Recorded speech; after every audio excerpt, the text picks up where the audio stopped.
Speaker Patrick.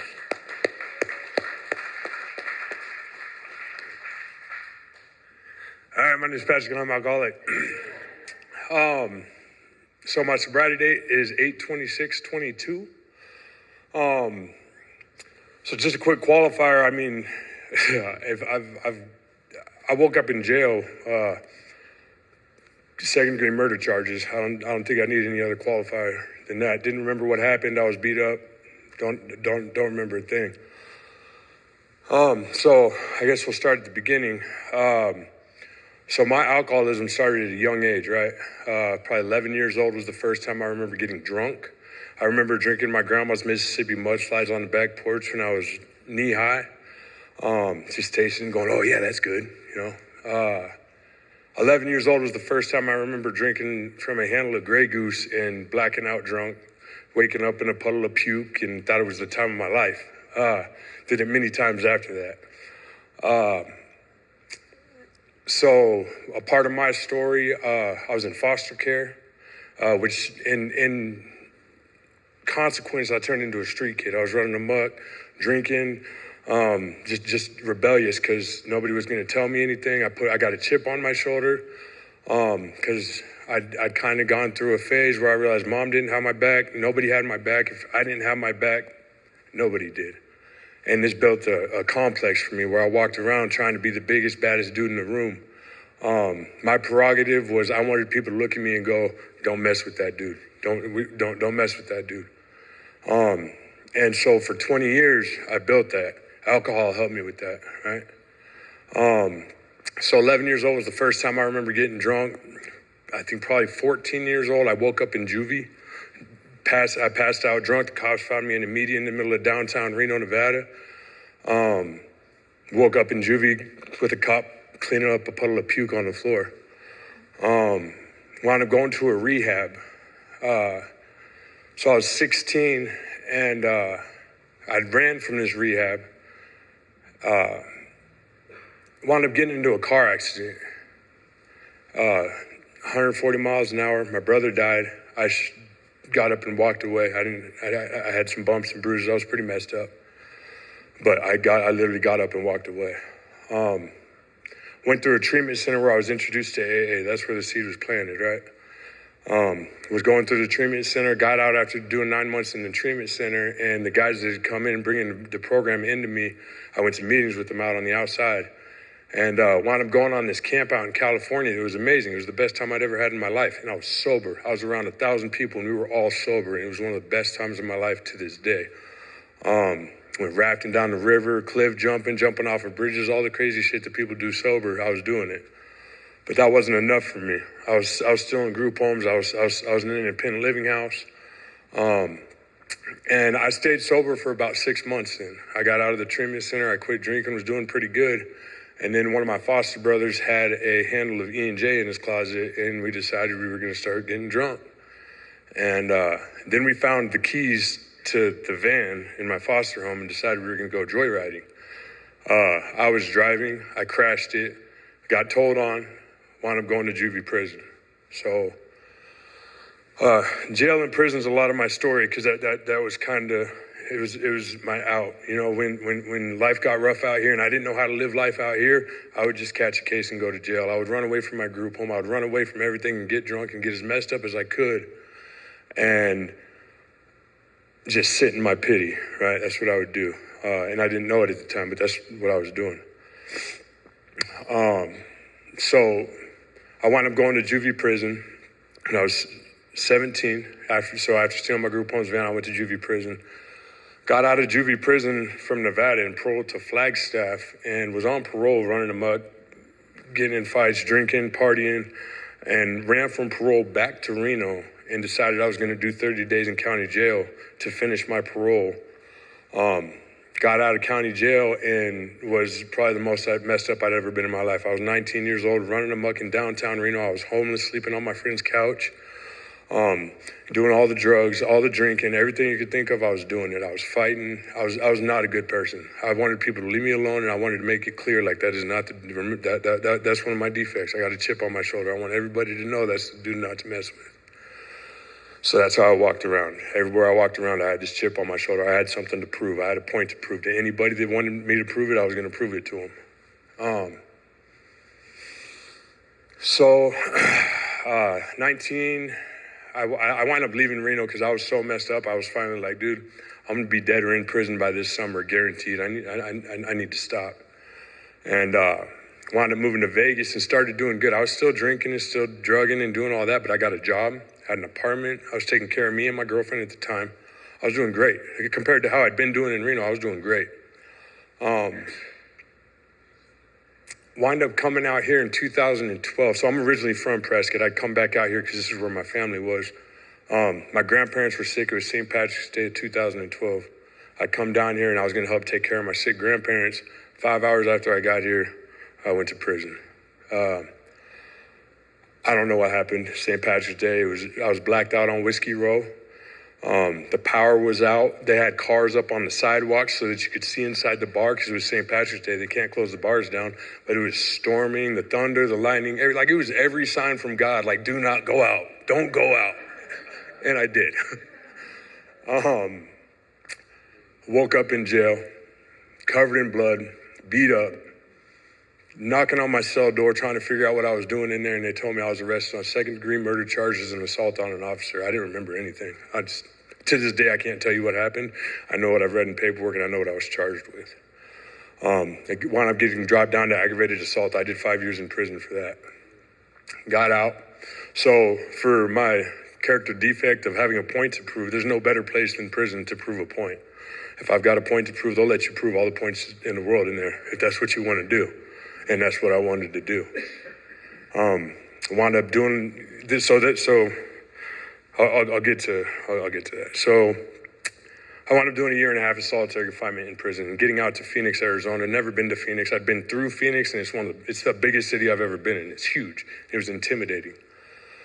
Get out. I'm in a halfway house. The manager at the halfway house is selling us dope. I'm getting drunk, and as long as I'm pissing clean and I'm paying my rent, they didn't care. So I was running amok. I made it 1 year, and at that time I was doing good. I had a job, was paying all my bills. I bought a truck. I had an apartment. I was doing the best I'd ever done in my life. But I had a chip on my shoulder, and there was somebody I needed to prove it to. And dead sober, I tried to hit somebody with my truck. I'd just gotten off of work. I hadn't drank. I hadn't smoked. I hadn't done anything. I'd just gotten off of work and found out where this dude was. And wrapped my truck around a telephone pole and went to prison for another 3.5 years. So then I'm sitting in prison. I'm going, man, what is wrong with me? I had so much. I had all the physical possessions. I had everything. Everything was going good, better than I'd ever done in my life, and I threw it away. And I thought I was going back to prison for 10 years when I did what I did. When I wrapped my truck around that pole, I thought I was going back to prison for 10 years. And I was okay with it. That's what I wanted. It was an out. Prison was always an option for me. I was 11 years old the first time I went to juvie. So by the time I was growing, it was always an option. When everything out here was rough, I'd catch a case and go. I didn't care. So did 3.5 years, whole prison experience, prison riots, the whole nine. Got out. I got out in 2020. Did not want to be out here. I did not want to be in the mix of everything. I'd been watching the news from in prison, and you would have thought it was the end of the world out here watching the news. I'm looking out my cell window and the sky is yellow. If you've ever seen a post-apocalyptic movie, the sky is always yellow. And if you watch the news in 2020, that newscast was that newscast that's on the zombie movies, that's on repeat for eternity. Every time I watched the news, that's what I was seeing. I did not want to be out here. I wanted to stay in prison. So I got out in Phoenix, was running amok, fighting in the halfway houses, getting high, getting drunk, and got kicked out of a halfway house. I was trying to go back to prison.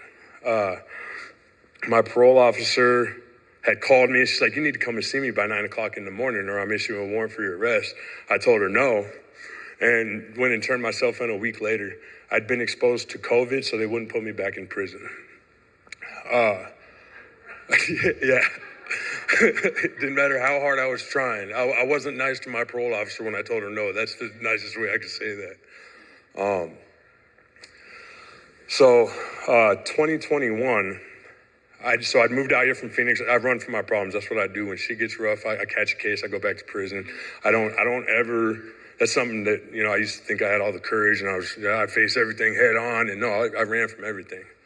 I either made you not want to be around me, or I made sure I wasn't around you. Like that's how it went. Nobody wanted to be around me. I was just a complete asshole to everybody. Came out here. I was sleeping on my sister's couch, drinking. We had like 30 White Claws up on the fridge, and I would wake up at 2 o'clock in the morning and put back 15 of them just so I could go back to sleep. Wake up at 6 o'clock in the morning and go to work. That was almost a daily thing for me. To where my sister finally said enough and kicked me off of her couch. So I found myself sleeping in the back of my Durango outside of my work at this moving company I was working for. I was sleeping in the back of my Durango, and they're like, dude, you can't sleep in the parking lot. I'm like, I got nowhere to go. They're like, you need to go to treatment. That's what these guys are in the program. They're like, you need to go get help. I'm like, no, I'm good. I don't need help. As I'm coming to work and telling them, like, hey, I'm not working until I go and get a tall can. I can't work unless I drink a beer. I was coming to work and telling these guys this, and they kept me employed until I walked on them. I wound up walking off a job on them.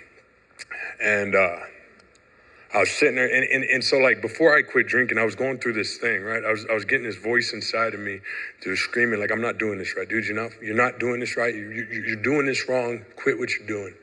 And everything in me was telling me to quit drinking, right? But I wasn't ready for that. I'd get off of work, and the first thing I would do was go to the store and get a tall can. I was not ready to quit drinking. I was not ready to quit my shit. I'd quit my drugs. I quit doing dope. I was not ready to quit drinking. I work hard. Everybody's an asshole to me. I got all the excuses in the world why I'm a drunk asshole. And it was never me. It was everybody else. They're the reason I'm drinking. They're the reason I'm doing this. You're the reason I'm acting like this.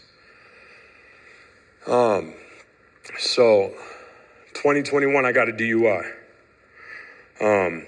Softest possible DUI I could have gotten. I got love. And that got me to quit drinking. So October 2nd of 2021 was the last time I had a drink. I came into the rooms. I was still smoking weed. I was doing the California sober thing. It doesn't work.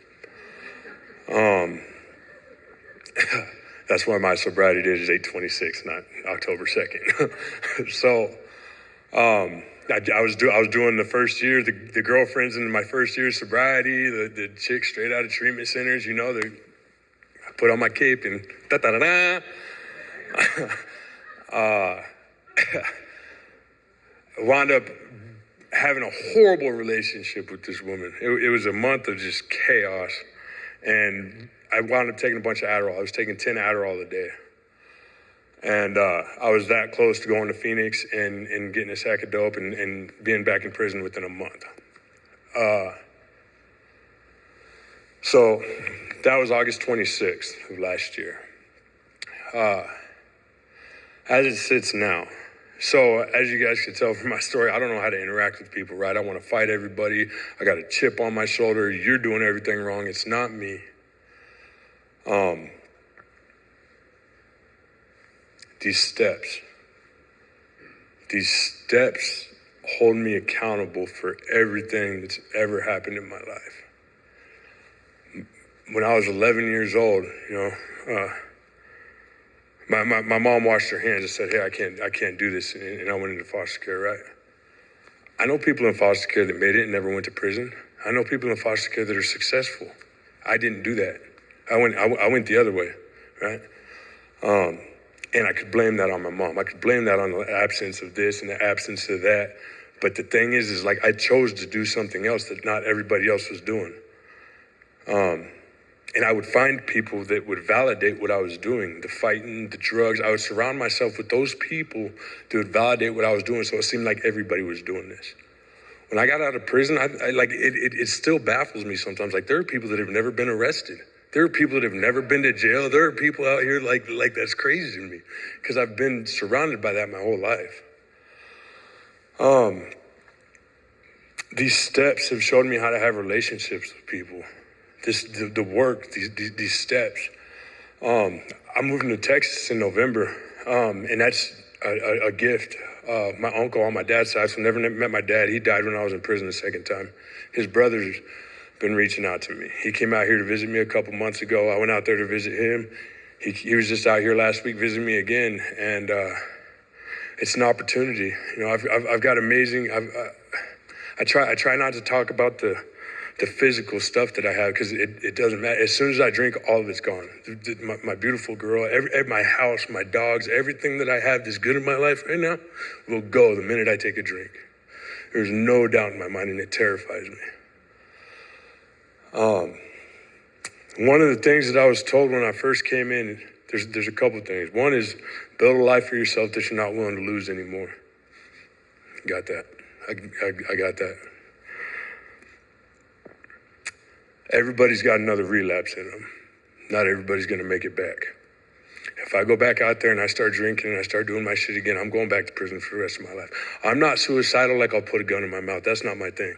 I'm not like that. I'm suicidal like I'll just go and do the rest of my life in prison, right? I don't ever want to go back to prison. I don't ever want to go back to jail. I don't ever want to take another drink. My life is, people like me don't get what I have. It's these steps, it's this program, it's you guys. It's a beautiful thing. I love you guys, and thanks for listening.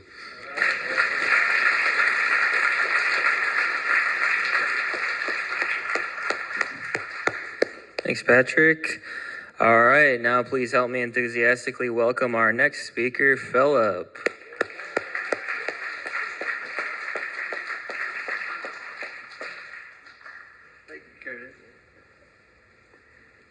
Hi, my name is Philip. I'm an alcoholic. Today is my birthday. 8 years. I can't believe it. I didn't plan anything whatsoever, and I'm so glad that you guys did attend today. Anyway, what I'm trying to say here is I'm looking out in the audience and I say, oh my goodness, I know everybody here. And, there was times where I was ashamed to be who I was and go places and to be seen. It was just like, oh, well, it's 7 o'clock. Let me go get a beer. And we'd go up to this market, get a beer, come back, and then later on, you wanted another beer, but you couldn't return to the same market, so you had to go somewhere else. And it was that kind of thing, and always hiding from everything and everyone. And I was told at a very young age, I kind of figured it out myself when I was probably about 4. All my uncles and parents were alcoholics and heroin addicts. And I looked at that and I said, oh my gosh, I think I have an addictive personality. And I do. I really, truly do. Alcohol is my gateway. And I've always looked at it that way. I've gotten in trouble. I've spent a year in county and multiple DUIs. But that's the problem. The answer to this problem is to come here and get the experience, strength, and hope that comes in the steps, and to find a family of people that that support you and you support them. Sometimes we have bad days and some days we have good days. And the good days we share with our friends and family. And today is probably one of my best days. I look around, I just go, I can't believe the people that are here. And today's the day. I do a lot of service, maybe too much, but it's in a way, it's kind of like a comedy club to me. We look at each other's lives and we just go, oh, I can't believe it. But we've all done those things, and to sit and have enough strength and hope to laugh at your own mistakes, that's something else. I have a good life. It's not the best, but I have willingness to keep going and to do the things that are right. And the thing that's really odd is 7 years was very difficult, I think, for me, because I was struggling with the things in those steps. And if you really read the book and you do the steps, you start finding out things about yourself and you start wondering, well, how come this happened? And how can I be better at doing this and that? And it was just like a constant scratch of my inner core. And I'm thinking, okay, but I guess 8 years is going to even be worse. It just gets better and better. But the thing that happens, I think, is just the fact that we all are here and we're going through this. And when I do hit a rough spot, there's always somebody I can talk to, and they'll just say, oh, come on, kid, just pick up your big boy shorts and let's have some fun. And there's always some opportunity to do something, to help another person or go to a retreat or, I think there's even one there you could go on a cruise. And, I was kind of interested in that, but there's always something to do here. And step studies, I did that for about 5 years. And the craziest part of this is I was going through, I was doing the deed. I was showing up. I think you heard this morning, Patrick, but I was doing it, and I was going to step studies and all that, and I knew the book, and I'm doing the thing, and then one day I'm sitting in the men's stag meeting, been attending that for like 5 years, and my friend Brian says, well, Philip, when you're ready to do your 5th step, give me a call. And he just called me out, and I was so embarrassed, and so I got with him, and I did that. There's another lady in the room that she helped me go through that, and we discussed that to great detail. And I did know the stuff, but I just never did it. And the magic of that is this. And once you do the 5th step, and you take that hour and you go and pray to your Maker about how grateful you are, and that it just does something. And I think that's hitting that dimension that we talk about, the 5th dimension. I was, what was that word again, Patrick? The educational version. Thank you. But it took me a long time. I got it at the moment, but I have trouble thinking. And through the grace of this program, I discussed that with that friend of mine, and she says, well, how did you feel about this? And I just love the way she brings it out. She says, how do you feel? I go, well, I felt this. Well, that's good, And that's what it is. If you can feel it, understand it, and know it, and give it to another person, there's nothing better than that. It's the best joy I've ever found in my life. And you people are so great and wonderful to be around. I think that's about all I have.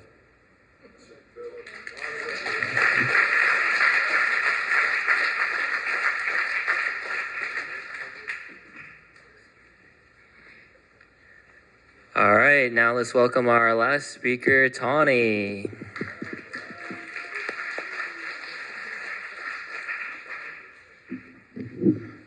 I'm Tani, alcoholic. It's a privilege to speak at an AA meeting. So thank you for that. And happy birthday to all those who celebrated birthdays tonight. That's awesome to think about our milestones. Lauren's asked me several times to come down and speak. I live in Sholo, and so it is a privilege to come, and so I really appreciate that. And I was talking to my sponsor a couple weeks ago, and I said, I want to talk about something, but there's so many subjects. I don't know what to talk about. And she's aside for a little bit about my story, and she said, well, why don't you talk about something you've been going through recently? So that's what I'm going to do. I'm from California, and so I recently took a trip back to visit some family, and our son is still there. And I have a sister that I've been trying to have a relationship with for a very long time, and it hasn't always worked out. And so I had let her know a month in advance I was coming. I thought, well, I'll let her know, and we can make a plan. And she seemed excited, and she has teenage girls. I haven't seen them for several years, and so I was excited about that. And the night before our plan, late, she texted me. And I could tell she didn't really want to go through with this dinner.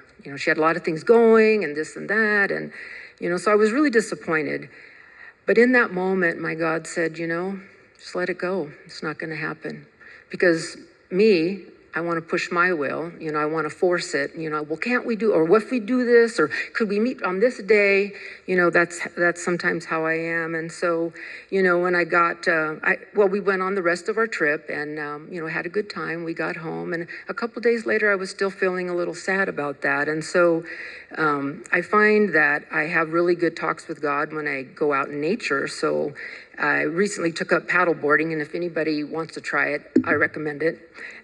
It's a lot of fun. So we have a little lake by our house. So I was out there and talking to God and talking about that situation with my sister. I have these expectations, and it's not happening the way I want. And so I'm really disappointed. And yet I have this information from the program, and the thought of acceptance came to my mind. And I love language of the heart. And there's a chapter on acceptance in that, and I'm going to read you just a couple sentences. It says, what is acceptance? It says, one way to get at the meaning of the principle of acceptance is to meditate upon it in the context of AA's much used prayer. And we all know the Serenity Prayer. It says, essentially, this is to ask for the resources of grace by which we may make spiritual progress under all conditions. Greatly emphasized in this wonderful prayer is a need for the kind of wisdom that discriminates between the possible and the impossible. Sometimes we have to find the right kind of acceptance for each day. Sometimes we need to develop acceptance for what may come to pass tomorrow.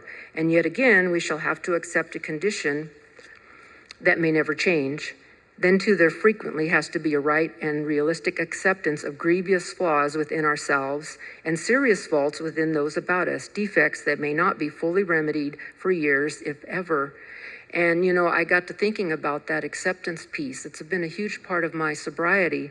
And in that moment, I had this strong sense in myself, you have many sisters in AA.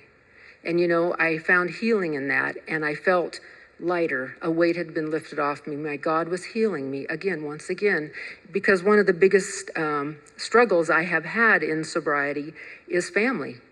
My mom left my dad in the 60s for another man in our church, and so we lived in a small town. A lot of people knew about it, and in the 60s, that was kind of a big thing. Today, not so much, I think.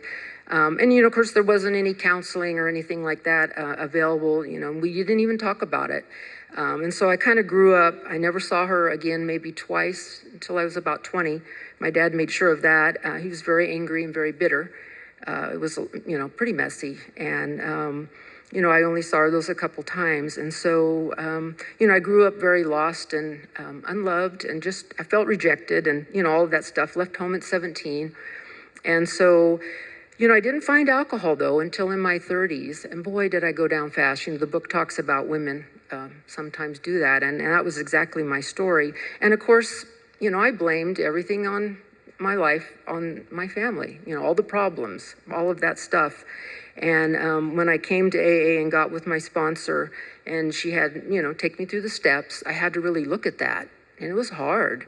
I made my amends, but I still had some of those resentments and, wishing things had been different, if only, all that stuff went through my mind.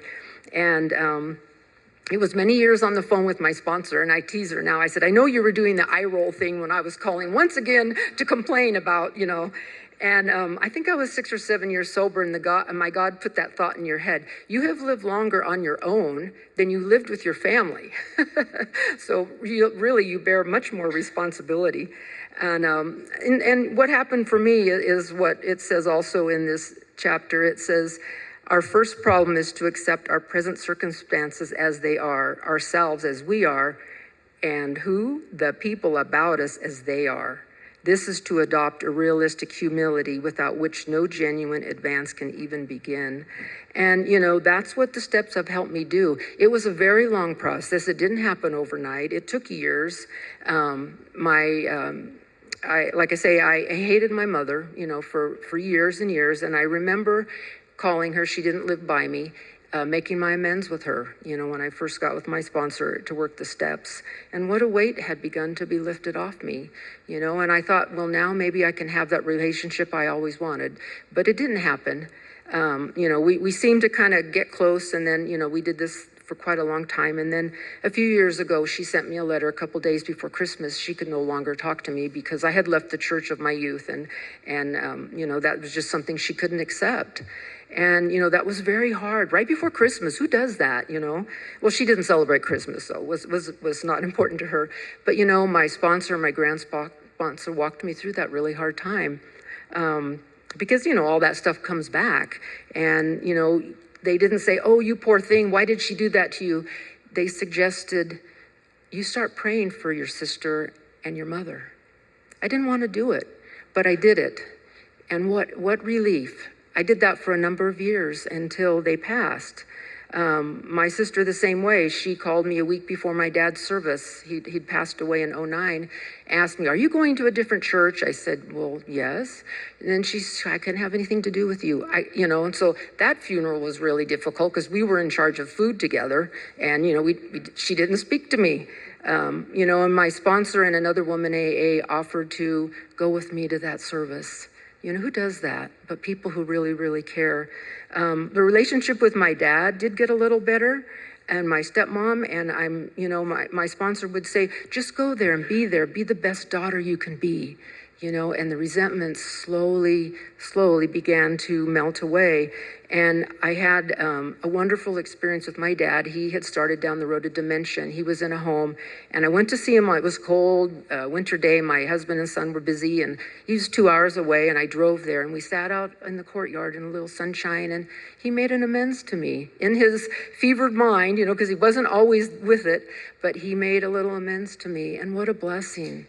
He said, I'm sorry, I wished I was a better dad. And by that time, I was able to say it and mean it. I said, Dad, you did the best you could with the knowledge that he had.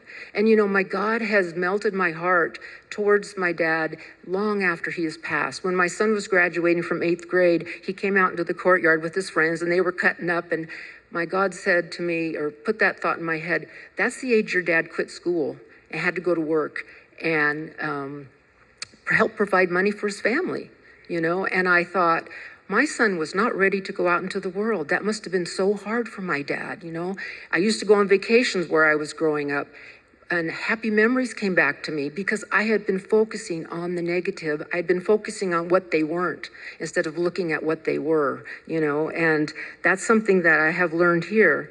And, it has just gotten better, that my God has really helped me to have more compassion and empathy for my family members. And my sponsor has told me for a number of years, that's not all who people are. It's just that one thing or that two things. There are many things. And my parents had great faith. They were involved in a church their whole life. And I have to say that was maybe only a couple of years ago that my God, I was willing to hear that they had great faith. I know they loved me, not in the way I wanted to be loved at all times, but I do know that they did love me. And, it helped me to accept their humanness. I can accept mine, when I look at people and try to look for their good. How much time do I have? Sorry. Oh, okay. I wanted to read a little bit more.